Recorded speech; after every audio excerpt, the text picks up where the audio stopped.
Daud dan keluarga raja. Ketika Daud selesai berbicara dengan Saul, berpadulah hati Yonatan dengan Daud. Yonatan mengasihi dia seperti dirinya sendiri. Pada hari itu Saul membawa dia dan tidak membiarkannya pulang ke rumah ayahnya. Yonatan mengikat perjanjian dengan Daud karena ia mengasihi dia seperti dirinya sendiri. Yonatan menanggalkan jubah yang dipakainya dan memberikannya kepada Daud, juga jubah perangnya, bahkan pedangnya, panahnya, dan ikat pinggangnya. Daud maju berperang dan berhasil dalam setiap tugas yang diperintahkan Saul, sehingga Saul mengangkat dia mengepalai sejumlah prajurit. Hal ini dipandang baik oleh seluruh rakyat dan juga pejabat-pejabat Saul. Saul memusuhi Daud. Ketika mereka kembali sesudah Daud membunuh orang Filistin itu, perempuan-perempuan dari semua kota Israel keluar menyongsong Raja Saul sambil menyanyi dan menari-nari gembira dengan iringan rebana dan kerincing. Perempuan-perempuan yang bergembira ria itu bernyanyi berbalas-balasan.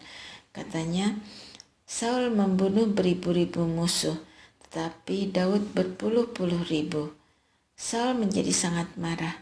Perkataan ini menyakiti hatinya, sebab pikirnya kepada Daud mereka perhitungkan berpuluh-puluh ribu, tetapi kepadaku mereka perhitungkan cuma beribu-ribu. Hanya kerajaan saja belum dimilikinya.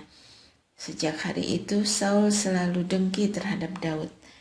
Esoknya roh yang menyusahkan dari Allah melanda Saul sehingga ia kesetanan di dalam rumah. Daud memainkan kecapi di tangannya seperti biasa, sedangkan Saul memegang tombak di tangannya. Saul melemparkan tombak itu karena pikirnya akan kutancapkan Daud ke dinding, tetapi Daud mengelakkannya sampai 2 kali. Saul menjadi takut kepada Daud karena Tuhan menyertai Daud, sedangkan ia telah menyingkir dari Saul. Sebab itu Saul menjauhkan Daud dari hadapannya dan mengangkat dia menjadi kepala pasukan 1000, sehingga ia maju berperang memimpin tentaranya. Daud berhasil di segala langkahnya karena Tuhan besertanya.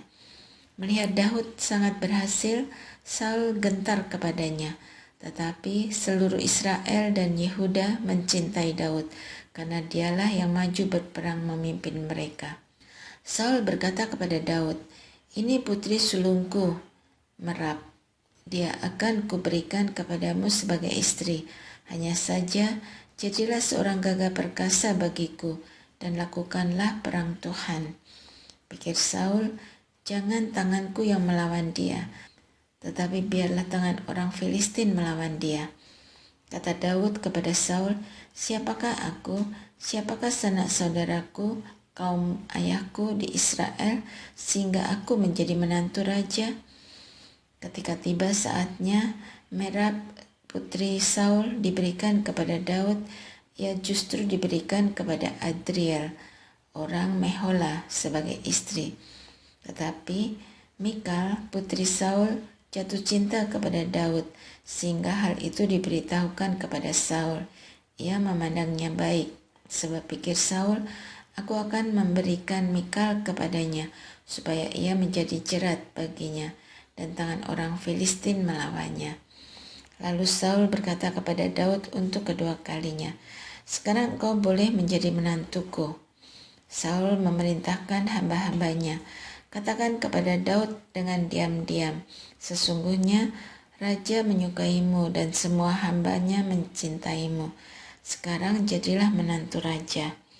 Lalu hamba-hamba Saul menyampaikan perkataan itu kepada Daud. Kata Daud, "Hal yang remehkah dalam pandanganmu menjadi menantu raja? Aku orang kecil dan miskin." Hamba-hamba Saul memberitahu raja, katanya, "Demikianlah jawaban Daud." Kemudian Saul berkata, "Katakanlah kepada Daud begini, raja tidak menghendaki mahar selain 100 kulit katan orang Filistin sebagai pembalasan kepada musuh raja." Saul bermaksud agar Daud dijatuhkan dengan tangan orang Filistin. Ketika hamba-hambanya memberitahu Daud perkataan itu, Daud memandang baik untuk menjadi menantu raja. Sebelum genap waktunya, Daud berangkat pergi. Ia bersama orang-orangnya dan menewaskan 200 orang Filistin. Daud membawa kulit katan mereka dan semuanya diserahkan kepada raja untuk menjadi menantu raja. Kemudian Saul memberi kepadanya Mikal, putrinya, sebagai istri. Menyadari bahwa Tuhan beserta Daud dan Mikal putrinya mencintai Daud, makin takutlah Saul kepada Daud. Saul seterusnya menjadi musuh Daud. Panglima-panglima Filistin maju berperang, dan setiap kali mereka maju, Daud lebih berhasil dari semua hamba Saul, sehingga namanya sangat masyhur. Daud meloloskan diri dari Saul. Saul mengatakan kepada Yonatan anaknya dan kepada semua hambanya bahwa Daud harus dibunuh. Tetapi Yonatan anak Saul sangat menyukai Daud. Yonatan memberitahu Daud, "Ayahku Saul berikhtiar membunuhmu. Sebab itu, esok pagi berhati-hatilah, tinggallah di tempat tersembunyi dan bersembunyilah. Aku akan keluar dan berdiri di sisi ayahku di padang, dekat tempatmu itu. Aku akan berbicara dengan ayahku tentang engkau. Apapun gelagat yang kulihat akan kuberitahukan kepadamu." Lalu Yonatan mengatakan yang baik tentang Daud kepada Saul ayahnya. Ia berkata kepadanya, "Jangan sampai raja berbuat dosa kepada Daud hambanya, sebab ia tidak berbuat dosa kepadamu, dan perbuatannya sangat baik bagimu. Ia telah mempertaruhkan nyawanya dan menewaskan orang Filistin itu, dan Tuhan mendatangkan kemenangan besar bagi seluruh Israel. Engkau sudah melihatnya dan bersukacita. Mengapa engkau hendak berbuat dosa terhadap darah orang tak bersalah dengan membunuh Daud tanpa alasan?" Saul mendengarkan saran Yonatan, lalu Saul bersumpah, "Demi Tuhan yang hidup, ia tidak akan dibunuh." Yonatan pun memanggil Daud. Kemudian Yonatan memberitahukan seluruh perkataan itu kepadanya. Yonatan lalu membawa Daud kepada Saul untuk mengabdi kepadanya seperti sebelumnya. Ketika perang pecah lagi, Daud maju berperang melawan orang Filistin. Ia mengalahkan mereka dengan dahsyat, sehingga mereka lari dari hadapannya. Ketika Saul duduk di rumahnya, roh yang menyusahkan dari Tuhan menghinggapi dia. Ada tombak di tangan Saul, sementara Daud memainkan kecapi di tangan. Saul berusaha menancapkan Daud ke dinding dengan tombak itu, tetapi Daud mengelak dari tombak Saul yang ditancapkan ke dinding. Daud lari dan luput malam itu. Saul mengirim orang-orang suruhan ke rumah Daud untuk mengintai dan membunuh dia pada waktu pagi. Tetapi Mikal, istri Daud, memberitahukan kepadanya, "Jika engkau tidak meloloskan diri malam ini, besok engkau akan dibunuh." Lalu Mikal menurunkan Daud dari jendela. Daud pergi melarikan diri dan ia pun lolos. Sesudah itu, Mikal mengambil terafim dan menaruhnya di tempat tidur. Lalu ia menaruh bantalan bulu kambing di atas kepala dan menutupinya dengan selimut. Ketika Saul mengirim orang-orang suruhan untuk menangkap Daud, Mikal berkata, "Ia sedang sakit." Saul mengirim orang-orang suruhan itu lagi untuk melihat Daud. Katanya, "Bawalah dia di atas tempat tidur ke sini, supaya ia dibunuh." Lalu orang-orang suruhan itu masuk, dan tampaklah ada terafim di tempat tidur itu, dan bantalan bulu kambing di bagian kepala. Saul kemudian berkata kepada Mikal, "Mengapa engkau mengelabui aku seperti itu, dan melepas musuhku pergi sehingga ia lolos?" Tetapi jawab Mikal kepada Saul, "Ia berkata kepadaku, 'Biarkan aku pergi, atau haruskah aku membunuhmu?'" Daud melarikan diri dan lolos. Ia datang kepada Samuel di Rama dan memberitahukan kepadanya semua yang dilakukan Saul terhadap dirinya. Kemudian ia pergi bersama Samuel, lalu mereka tinggal di Nayot. Saul diberitahu, Daud ada di Nayot di Rama. Lalu Saul mengirim orang-orang suruhan untuk menangkap Daud.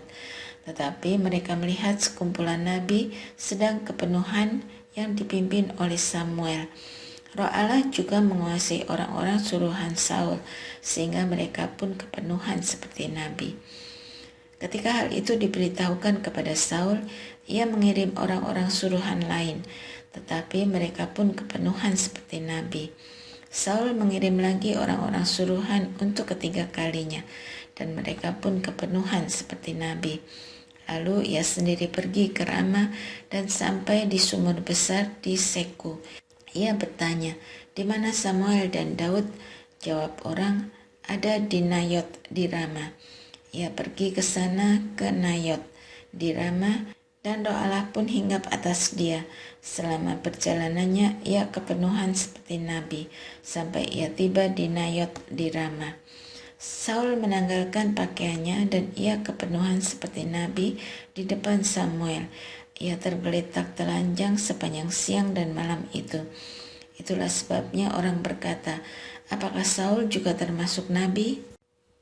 Perjanjian antara Daud dan Yonatan. Daud lari dari Nayot di Rama. Ia datang kepada Yonatan dan berkata, "Apa yang telah kulakukan? Apa salahku, apa dosaku terhadap ayahmu, sehingga ia mengincar nyawaku?"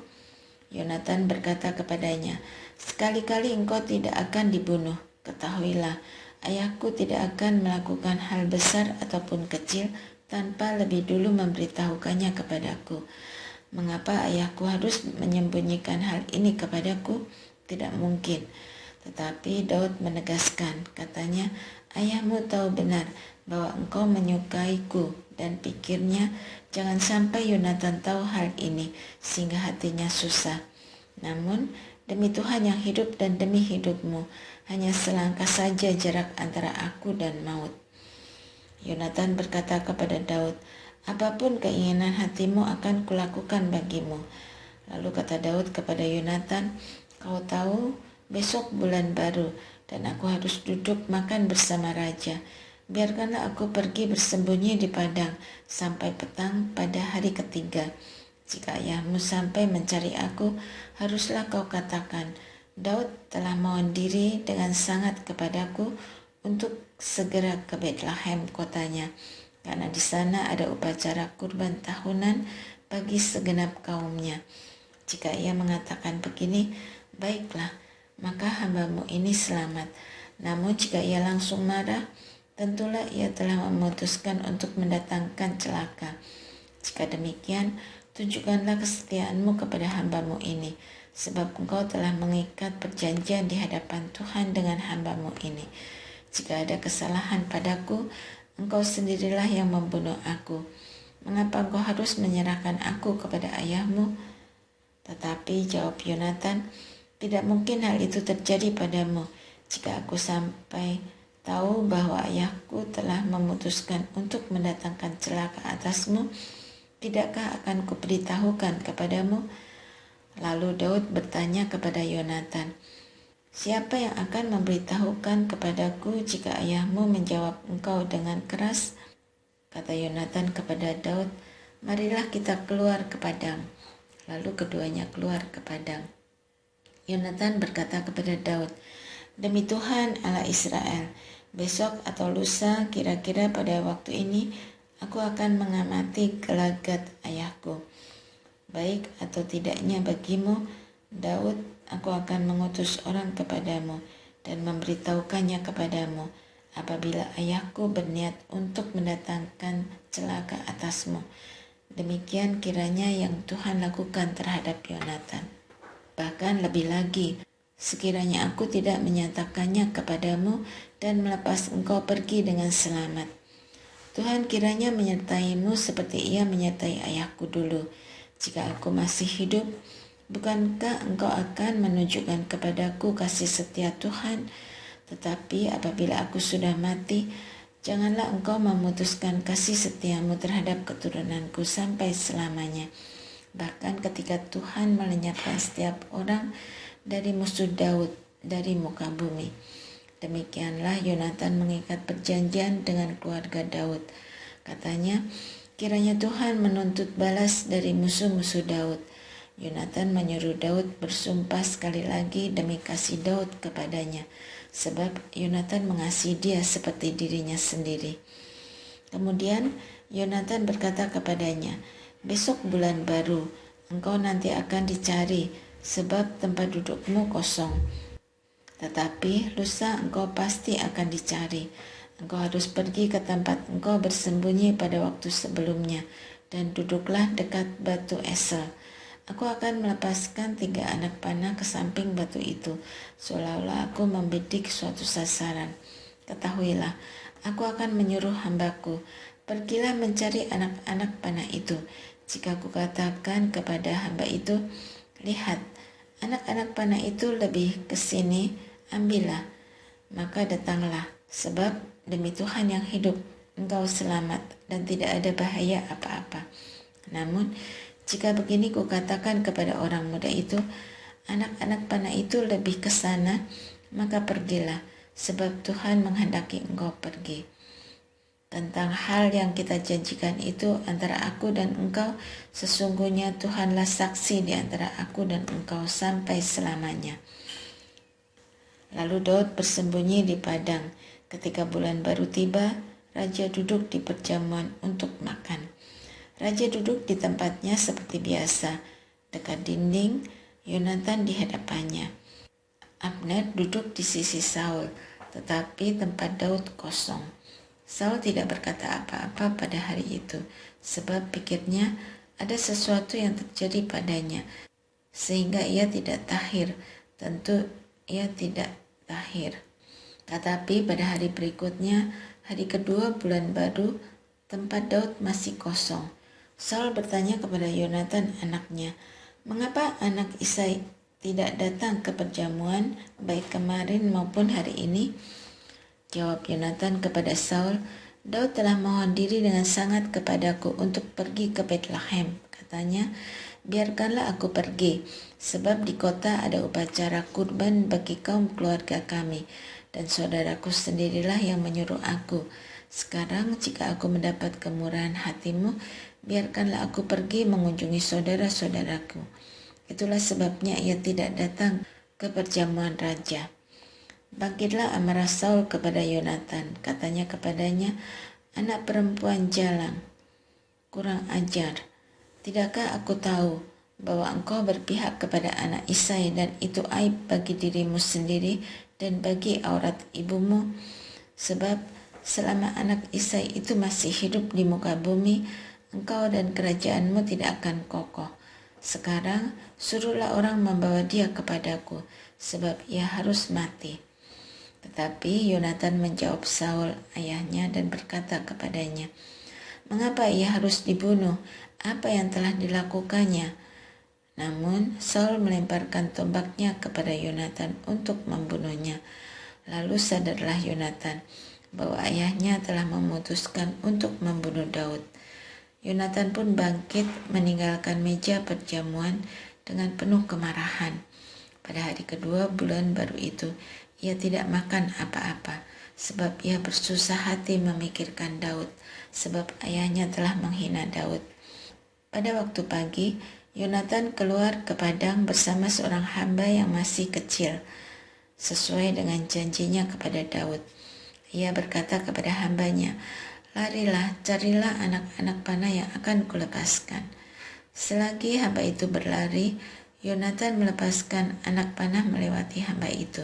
Ketika hamba itu sampai ke tempat jatuhnya anak panah yang dilepaskan Yonatan, berseluruh Yonatan dari belakang hamba itu. Katanya, bukankah anak panah itu lebih ke sana?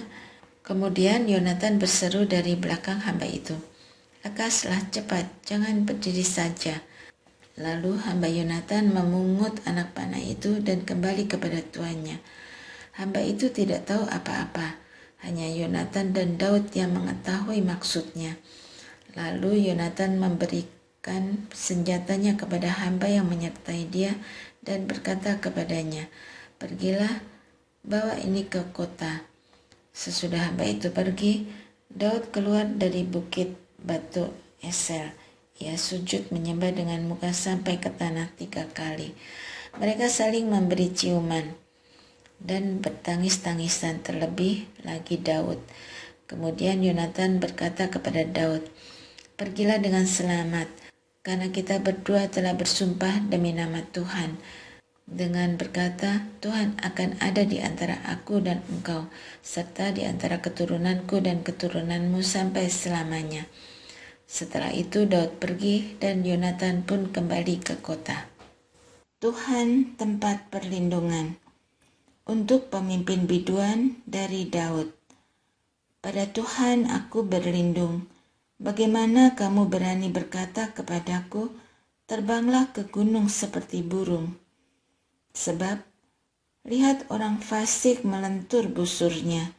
Mereka memasang anak panahnya pada tali busur untuk memanah orang yang tulus hati di tempat gelap. Apabila dasar-dasar runtuh, apakah yang dapat dibuat oleh orang benar? Tuhan ada di dalam bait-Nya yang kudus. Tuhan tahtanya di surga, matanya mengamat-amati, sorot matanya menguji anak-anak manusia.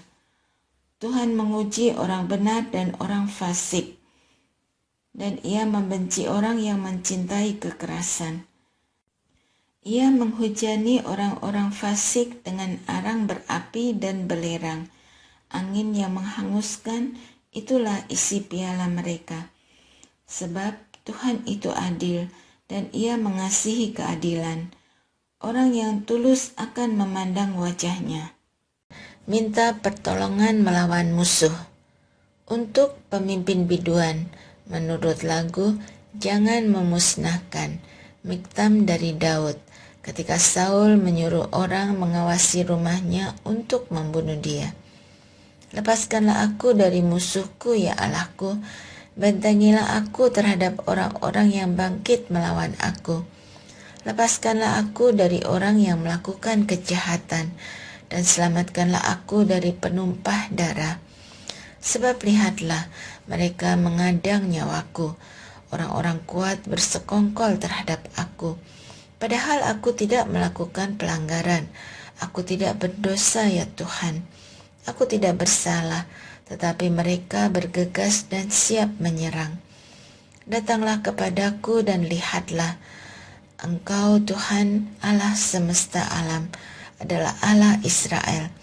Bangunlah untuk menghukum segala bangsa.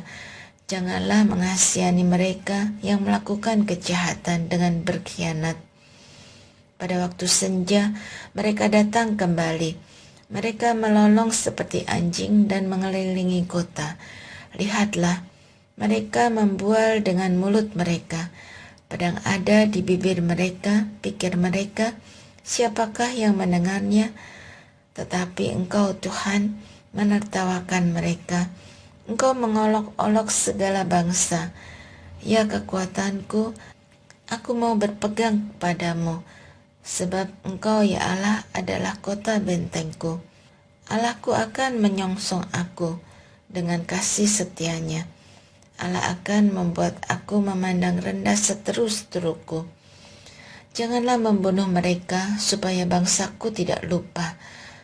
Halaulah mereka kian kemari dengan kuasa-Mu, dan jatuhkanlah mereka ya Tuhan, perisai kami. Karena dosa mulut mereka adalah perkataan bibirnya, biarlah mereka tertangkap dalam kecongkakannya, oleh karena sumpah serapah dan dusta yang mereka ucapkan. Habisilah mereka dalam geram, habisilah, sehingga mereka tidak ada lagi, supaya mereka sadar bahwa Allah memerintah di antara keturunan Yakub sampai ke ujung bumi. Pada waktu senja, mereka datang kembali. Mereka melolong seperti anjing dan mengelilingi kota. Mereka mengembara mencari makan. Apabila tidak kenyang, mereka melolong. Tetapi aku mau menyanyikan kekuatan-Mu. Pada waktu pagi, aku mau bersorak-sorai karena kasih setia-Mu. Sebab Engkau telah menjadi kota bentengku, tempat pelarianku pada waktu kesesakanku. Ya kekuatanku, Bagimu aku mau bermazmur, sebab Allah adalah kota bentengku, Allah yang mengasihi aku.